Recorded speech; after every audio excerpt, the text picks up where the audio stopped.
Very special thanks once again to Cars of Somerset for providing the vehicle in this review, and if you are new to the channel and want to check out what they've currently got for sale, then scroll right below this video, click that link, and you can check out their current stock.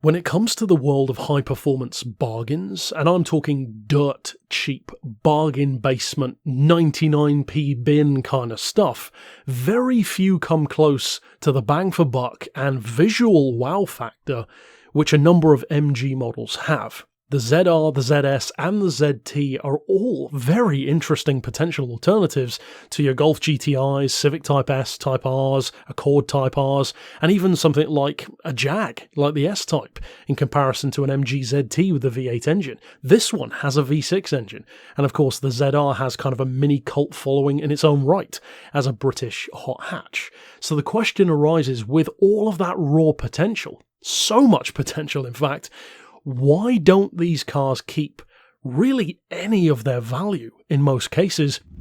Why are they often in such disrepair? And why do people seem to avoid them? Well, unsurprisingly for a British performance car, a lot of that does stem from bad management, as is the case with a lot of British brands, but even on a case-by-case, vehicle-by-vehicle almost basis, there is kind of an aversion to MGs and Rovers on a reliability level. So are they actually unreliable, are they badly made, or are they actually a viable alternative? Well, let's talk about this particular one and find out. Now, this is the ZS in particular. Its life started kind of at Honda with a separate model, then over at Rover in 1995 as the 400. They kind of facelifted that vehicle into the Rover 45 in 1999, and then moved it over in 2001 to MG, which became this car. Now, initially, the car had 4 projector-style headlights. You tend to see quite a few of those around, and production ended in 2005 with more of the shape that you can see here in the video, which is directly inspired by my favourite MG, the SV, which is an ultra rare car, you could say Britain's rarest supercar in a sense, and this you can clearly see the inspiration therein. This is a 2004 shape that I'm driving in the video, which is when they gave it that facelift, so the production run wasn't really that long, even with a facelift in there as well. Now the engine in this one, which of course is the top of the line, the 180, it's a very curious spec. As with a lot of MG models, they tended to have quite large capacities and a lot of cylinders for what they were, but not necessarily the most impressive amount of power. For example, take the ZT.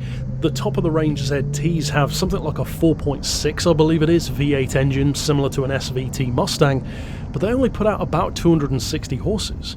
Now they did plan to have a much more powerful model, but that's essentially what we ended up with. In the case of this one, it's very similar. A 2.5 litre V6 sounds like a pretty beefy engine for a vehicle like this, but it's only got 175 horsepower. So it's not exactly like a Golf R32 level machine, that's for sure, but it does have 177 pound-feet of torque, which is 240 Newton meters. That's pretty healthy in comparison to its power, and if, for example, you were to compare that to a JDM car like a Honda VTEC model, say an Integra, for example, then yes, an Integra is also around, in the case of the DC2, a 180 to 200 horsepower car, so not too much of a difference. In the case of torque though, the MG does have an advantage. It does have a naturally torquier engine than, for instance, a Honda VTEC would be. Now the performance isn't up to that standard, but it's actually not bad. Depending on who you ask, the 0 to 60 time on this model ranges from about a 7.3 second to roughly 7.7 quote, depending on who you ask and where you look on the net. The general consensus then about 7.5 seconds, which again for its power is actually pretty good. Curiously, but not too surprisingly, it is front-wheel drive, which in comparison with the torquey V6 is an interesting choice, let's put it that way, and in terms of usability as a daily driver, well, its underpinnings actually came not from performance, in the case of the Rover 445, but more so actually as a restrained and comfortable daily driver. So they already took what was good about that and then kind of flipped it completely on its head. Gone is the focus on comfort and ride quality, and in is the focus on handling, driving manners, and playful fun. And all things considered, I would say it actually does a really good job of that. As I covered, it certainly doesn't have anywhere near the most power or torque around, but I will say it kind of makes up for that through corners and with its kind of personality. It's got a lot of character, it feels very playful, and even though this particular one that I'm driving had a number of modifications, because it was intended as basically like an affordable track day toy, well, even with those modifications, it still works well. It's got uprated suspension, of course you can see the swapped out steering wheel, for example. It works well with those kind of mods, so if you do want something like a cheap car to tune up, maybe give it extra power, give it, you could argue, the power that it should have had to begin with, uprate the torque, maybe slap a turbo or a supercharger on that engine, it definitely does have more potential than MG themselves allowed it to reach for whatever reason. And I find that curious. It's almost like they deliberately held back on these cars, which is strange, given that they almost had an American approach to their engines with unnecessarily large capacities. In terms of used values, well, it's hard to say, because these are becoming rarer. That could be a good thing, or it could be because not many of them are around anymore. But you're looking at about like the $2,000 to $5,000 region, which is a pretty broad spectrum for such a cheap car, but it really depends on if it's been modified, the mileage, the condition it's in. So if you are looking for one, you'll probably find one for not too much, let's put it that way. In terms of potential issues that they can have, there are some, for sure. MGs, Rovers, they do have some reliability issues, but then again, so do pretty much any car, if you look deep enough. Recalls, issues that are ongoing, issues that are solved sometimes with a facelift. But in the case of the ZS 180 in particular, well, actually there were 4 primary issues that seem to surface quite a bit, even according to owners' forums themselves. Those are that the calipers will sometimes stick on the brakes, not too difficult to fix that or repair it. The tracking can go out, which can be more of an ongoing issue, which can sometimes need attention. The VIS valves with that particular KV6 engine can be an issue as well, and the worn plenum. So it does have issues, as with most cars. Thankfully, it's not the most expensive thing to work on or find parts for, though.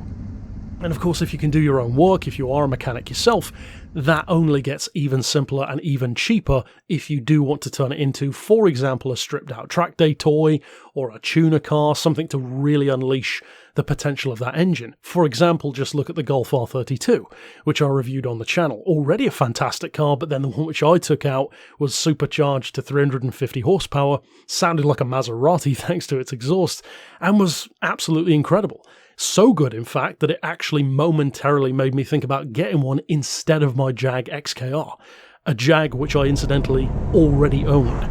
So these kind of cars, when reaching their actual potential thanks to tuning or modifications, can completely change the kind of personality and character and raw ability that it has.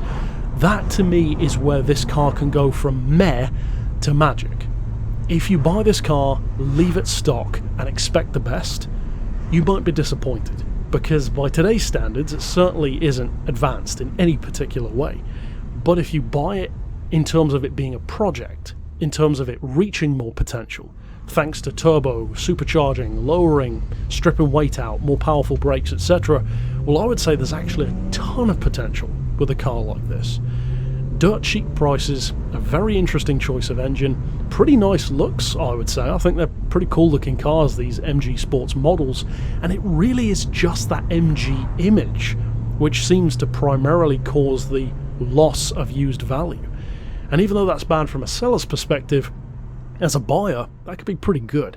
But since I'm not an aficionado of MG and certainly don't know everything there is to know about these particular models, I would love to hear the thoughts of previous owners, current owners, those who have perhaps modified these and found what they're really capable of, down in the comments below. What warnings would you give to potential owners and buyers?